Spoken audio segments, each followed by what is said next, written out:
Well guys, I woke up Thursday morning to the super unfortunate news that we had lost one of the greatest vocalists in rock history, Chris Cornell. But he wasn't just one of the most powerful voices in rock history, he was also a really creative and inventive guitar player who churned out dozens of awesome riffs in his time with Soundgarden with his co-guitarist Eller. So today we're going to pay tribute to Chris and learn riffs from 5 of my favorite Soundgarden songs off of my favorite Soundgarden record, Superunknown.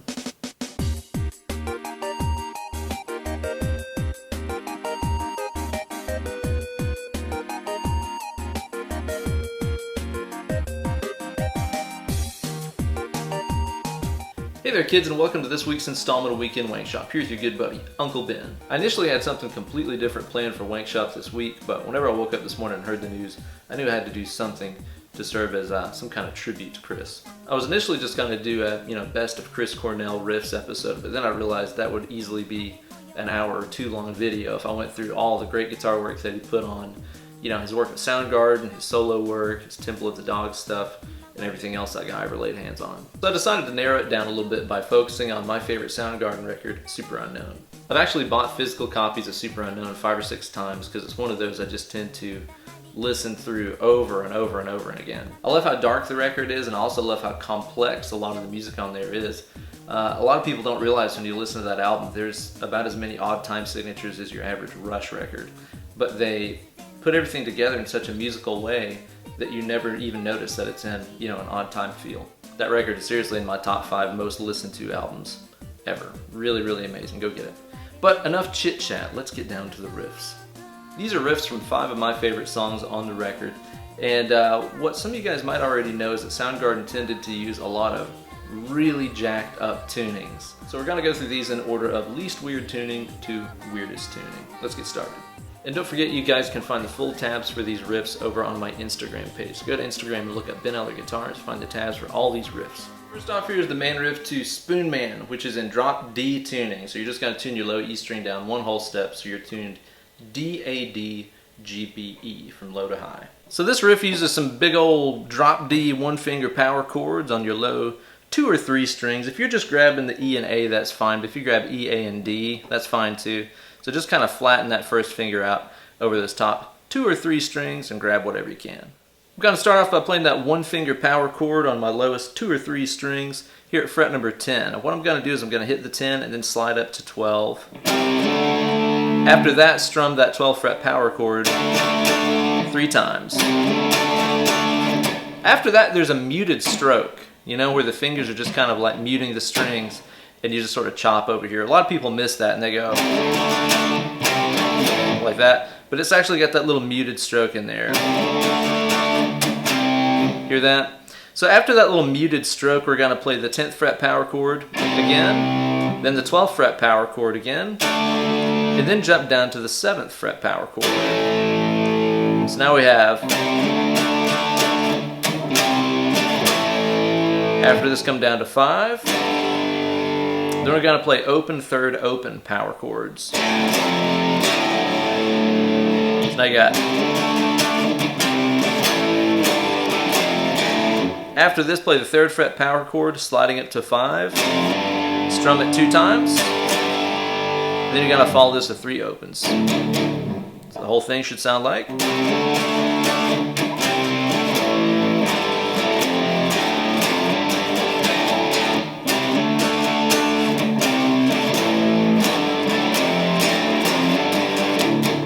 I forgot to mention those last 3 chugs should be kind of palm muted back here. That riff's another example of what I'm talking about, where it's in an odd time feel, but you don't really notice it whenever you listen to it. If you were to count that out while you're listening to that riff, it's da da da da da da da da da da da da da 7 da da da da da. Whole thing's in 7/4. I never noticed that for the longest time. Next up, let's talk about the super creepy intro chords to Black Hole Sun. This one is also in drop D tuning, but actually if you're playing along with the record, you'll notice that it's out of tune by a couple of cents. So yeah, if you're playing along with it, if I recall, I think it's slightly sharp. So everything is like just a little higher than it should be, but it's basically in drop D. So the first chord here, what you're going to do is use your first finger and bar across the 5th fret on your 4 lowest strings, E, A, D, G.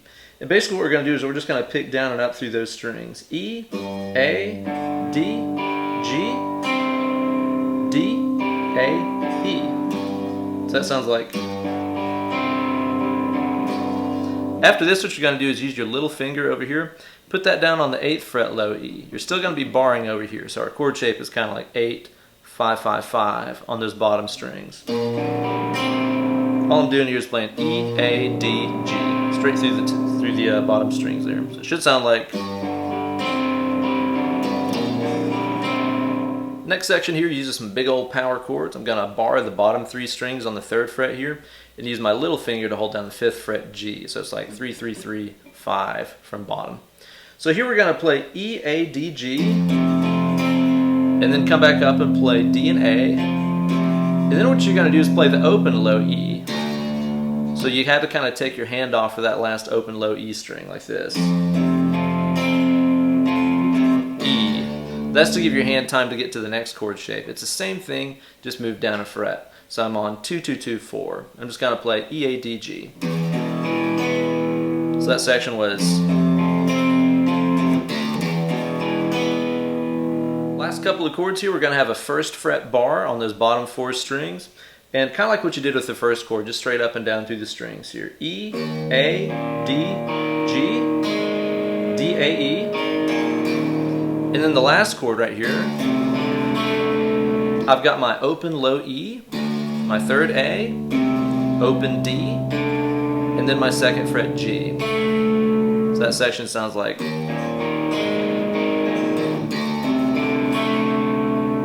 So all together you get your 5th fret bar, adding in the 8, power chords at 3rd and 2nd. 1st fret bar, and then your last weird kind of a D7 chord. Cool stuff. Next we're going to check out a couple of riffs from the title track of the record, which is one of my favorites. It's in a little bit weirder tuning. You're going to tune your bottom 2 strings, your E and A. You're going to tune those down a step to D and G. So your final tuning will be D, G, D, G, B, E. I hope to God you guys are playing Les Pauls and Telecasters and stuff. If you got a Floyd, this is not happening.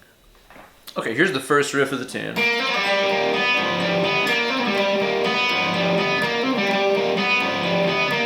the first thing you're going to do here is to play the 3rd fret G, hammer onto 5, pull off to 3, pull off to open. Notice the timing there. That note kind of stuck out a little longer than the others. After this, you're going to play 5th fret D, 3rd fret G, open B. Really dissonant sounding. And then play the 3rd fret D, open G, open B.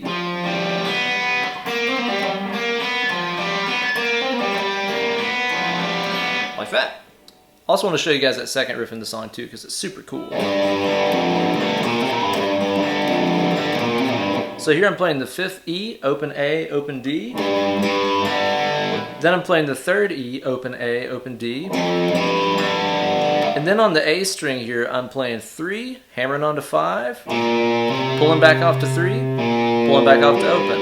Kind of like the lick at the first of the tune. So that's going to sound like.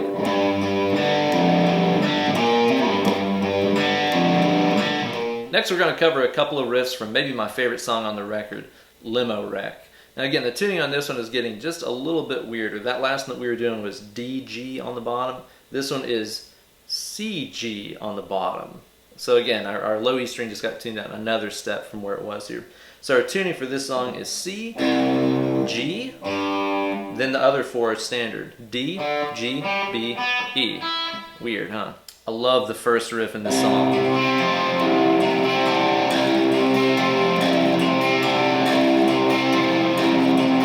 Basically doing is holding down this chord shape right here. I've got my 3rd finger on my 5th A, I've got my 1st finger on my 3rd D, and I've got my 4th finger here on my 5th fret G string. Sounds like this. So while you hold down that 5-3-5 chord shape over here, you're going to pick it like this. E, A, G, D.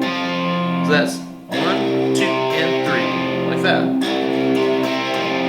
After that, just take your 1st finger over here off of the D string. We're going to play the same thing, only it'll have the open D string now. So that was E, 5th A, 5th G, open D. You just go back and forth between those 2 chords, just putting this finger on and off.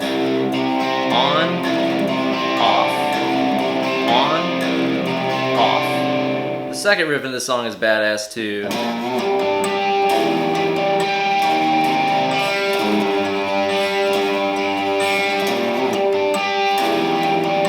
This is a really weird one. You're going to play the low E string here on fret 10, and it has a little bend. Notice the bend isn't immediate though. You don't just pick and bend like right there. You want to pick it and then bend. And after that, you're playing the harmonics on the 12th fret of the A, D, and G string. So you're just going to lightly place that ring finger over the 12th fret and play A, D, G. Again, those aren't fretted notes, they're harmonics. A little out of tune harmonics too. It should sound like. After that, come down here to the 4th fret E string and play that note. Then play your harmonics on your A, D, and G fret 5. So that's... After that, you're going to play what basically amounts to a power chord shape here on the bottom. 3rd E, 5th A, 5th D, and then your open G string. I like that droney sound. After this, you're going to play the 8th fret low E string, and then the 7th fret low E string. Now the way I think about this is I'm playing the 8th fret low E string, and they're going to play the 7th E string, open A, 5th D, open G. So that's... And then you're just going to pick through that chord again. I'll do that again so you can hear that transition.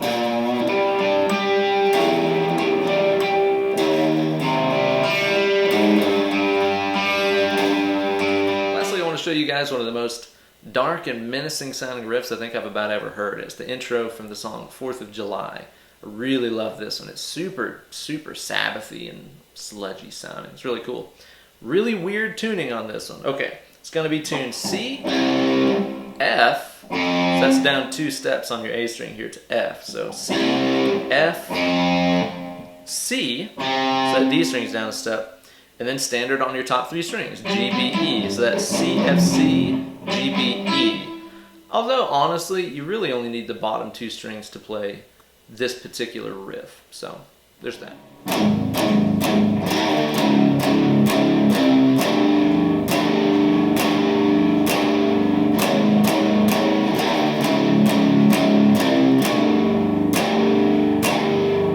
What you're going to do first is to play the 3rd fret E and A strings. You're just going to bar those with one finger and play it 3 times. After that, play the 2nd fret low E string with a little half step bend. Then what we're going to do is to play just a regular power chord here. 1st fret E, 3rd fret A, 3 times. And then play the open low E string by itself. Again, just one string there.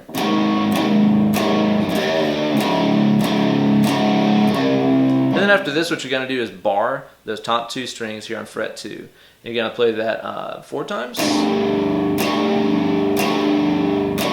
Yeah, so 3rd fret bar.